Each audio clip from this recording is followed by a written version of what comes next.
花呢，最终我觉得是由繁入简。这朵花呢，因为可能稍微有点变形啊，这个菊花可能是菊花啊。大家看一眼，它加了很多这个配饰，咱们在这儿先说一下啊，个人的小的意见。现在呢，很多簪娘呢，为了显示自己的技艺非常好呢，做了很多细的，做了很多小绒条。其实呢，这是一个技艺的这么一个必然的过程，咱们必须要会做，但是没有必要，我认为把它非得这样做成花儿。它一个小小的问题就显得这花儿呢有点碎，像这个花儿啊，你这么多小细绒条，然后做出这一个菊花这么小，这个很费工，但是你未必能卖得上价钱去。所以说呢，我建议呢，可以把这块儿呢，咱们细绒条必须要会，还是那话，咱必须要会。但是咱们做的时候可以考虑一下，从你的工上啊，咱们怎么能节省一下。再有一个问题呢，就是这配饰有点多啊，有点太乱了，显得整体这个花儿有很细绒条多，然后上面又配了很多这种小配饰，这个整体的花儿呢我觉得显得有点乱。所以说咱们花儿呢，其实以简洁啊、大方为妙。这样的呢，太碎，你比如你拍照出来的效果呢，也未必是好的。你可能拍出来就是像这种紫的，就一团，它看不出什么一个效果来。除非你拍头部特写的时候可能还好点，否则的话就会出现这个问题。再有一个呢，你看你这个花儿，这个应该是蝴蝶啊，蝴蝶后面配一个小弹簧，这个太沉了啊，这个它就挺实不住，这样呢它看不出来，它会倒着，所以呢尽量减少它这种，要把弹簧你放粗点的铜丝啊，粗点的金属丝，叫它能挺实点，那么效果呢就会好点啊。这是这朵花。那么这件作品呢，跟刚才的作品呢差不太多，我不详细说别的了。我说一点啊，这个簪娘呢，这个花镜的这块处理非常好。我看到有一条视频里头，我发的视频里头，大家说了，说是啊，说这块太粗的戴上美感不好。那么这个簪娘呢，你看，咱大家看一眼细节啊，这么多绒条，这一堆我估计得有20多个绒条，可是你看这儿并不粗，这么着呢，效果就非常好。再加上叶子，再加上这个花苞，整体到这儿，你看并不粗，它处理的这个细节非常好。大家看看这个花，这儿有一个小兔子，挺可爱的。这个花儿，这个绒呢，多少差不多，可以再稍微加一点。这么加一点以后呢，可能更好。然后呢，这个配色还不错。有一点啊，这个叶子有点小，因为你花这么大，这个叶子这么小叶子就显得有点整体不协调。叶子我建议可以再稍微大一点。如果你怕它颜色太跳的话，你可以把这叶子的饱和度放低一点，这么着就更协调了。大一点，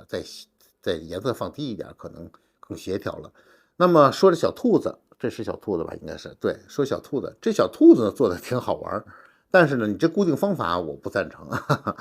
这个它老动会儿，容易给弄坏了。其实你看看师傅能给它，可能你的想法是就想让它动，但是我觉得这么佩戴起来很麻烦，所以你还是给它能固定一下更好，或者能安一小弹簧，跟那个似的，跟你刚作品上安小弹簧，叫动会儿的那种效果更好，比这个效果好。再有一个呢，就是这个腿儿啊，这处理的时候看啊，可以让它再粗一点，在这盘一个像后腿那种有那种感觉啊，再盘一下，这么着呢可能效果更好，兔子更灵动了就，别的就没什么太多的说法了，这个因为它小嘛，这兔子，所以说你说像不像什么这咱不说了，但是我觉得有些细节还是这块你看，你就直接平面粘上了，这儿都没往里扎进去，所以这显得这个腿有点特突兀。啊，如果你在这儿再盘一下，有一个大腿，咱说吃那琵琶腿那个鸡腿那琵琶腿这种感觉粗一点啊，有一个大腿的感觉，可能效果更好。那么这个花呢，它有些创新，大家看一眼它在这个花的中间加了一个花丝，我觉得这个想法挺好。但是这个花呢，也有一小小的问题呢，就是这个叶子也是烫平以后剪的，而没有说呢修好型再去烫平啊。这块我建议还是养成一个习惯，修好型再去烫平。配饰有点太多，特别是这个配饰，有点显得有点跟它格格不入了。我觉得这个我觉得你可以考虑一下把它取消。别的还有这个花心有点太大啊，整体的夺了这个花的感觉啊，把这花的美感给夺了。这两个东西呢，把这花就是这种金色东西太多了啊，可以有，但不要多啊，多了话就造成了你的花的感觉不对了。花呢，最终我觉得是由繁入简。为什么这么说呢？其实你考虑没考虑很复杂？你看这个花做的很多，这种东西不管是配件啊什么的，其实容易。但是如果很简单、很少的绒条、很少的一个配饰，展现出一个很漂亮的花其实这是非常考验做花人的审美和各方面功力的一点。很多朋友呢问我们为什么不卖这个，就比如那种绒条很多的呀，变化很多那种大菊花。其实我们做，但是我们很少去卖，因为我们一直在坚持着这非遗的一个完整的一个工序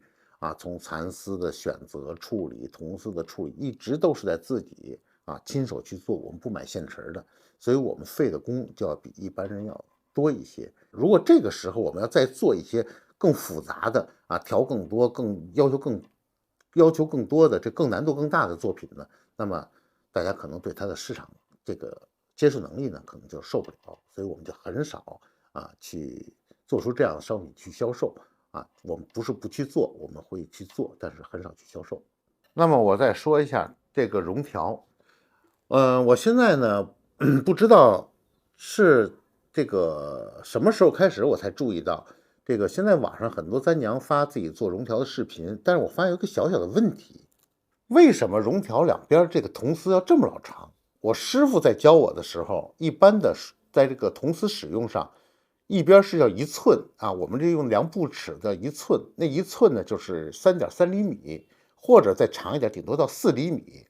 为什么我们很少用这么长的铜丝？第一个呢，你在上铜丝的时候，其实也给自己找麻烦，不容易上直，这是第一点。第二点呢，就是你在剪的时候，你那剪子其实也受影响它本身剪口能使用的有效距离就少，所以你要这么长，其实给自己添了很多毛病，很多麻烦，给自己添了很多麻烦。所以我建议呢，如果你习惯了，我也就是这个不说什么。但是如果能改的话呢，我的想法呢，可以把它铜丝两边的铜丝再收短一点，你看看是否在干活量中节省了你很多的麻烦，你可以试试。这个簪娘呢，整体做的花呢，真的挺不错。那么还有一个小问题，刚才前面我没说到，就是关于我们叫煞尖儿就这个每个这个花瓣的尖儿，有的南方叫打尖儿，我们叫煞活煞尖儿。那么这个尖儿煞的还不够尖，把这尖儿再处理的尖一点，那么更好看。大家看看还有什么问题没有？我没点评到的，或者说我没说到的，也可以打在弹幕里头，咱们一块儿共勉。